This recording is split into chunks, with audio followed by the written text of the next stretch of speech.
Mustafiz spinner নাকি pacer এটা বোঝার আগেই ব্যাটসম্যানরা আউট হয়ে যায়।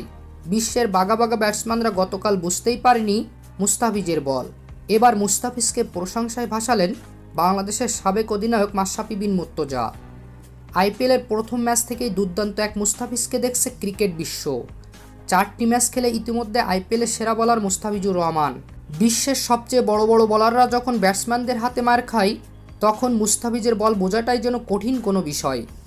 তাই তো সাবেক ক্রিকেটার মাশরাফি বিন মুর্তজা বলেন, মুস্তাফিজ দৌড়ে এসে স্পিন বল করে নাকি পেস বল করে এটা বোঝার আগেই ব্যাটসম্যানরা আউট হয়ে যায়।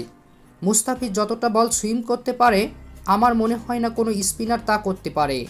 গতকাল অ্যান্ড্রে রাসেলের মতো বিধ্বংসী ব্যাটসম্যান মুস্তাফিজের বল বুঝতে না পেরে একেবারে মাটিতে লুটিয়ে পড়েন। আমি নিশ্চিত ও ভাবছিল মুস্তাফিজের বল খেলা তার জীবনের সবচেয়ে কঠিন মুহূর্ত, কারণ 5টি বলের মধ্যে মাত্র 1টি বল তার ব্যাটে লাগাতে পেরেছিল। মুস্তাফিজ যেভাবে খেলছে তাতে বলা যায় পার্পল ক্যাপ এবার মুস্তাফিজ রাখবে। এটা মুস্তাফিজের প্রাপ্য।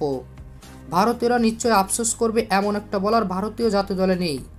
রীতিমতো মুস্তাফিজকে প্রশংসায় ভাসালেন বাংলাদেশের সাবেক অধিনায়ক মাশরাফি বিন মুর্তজা।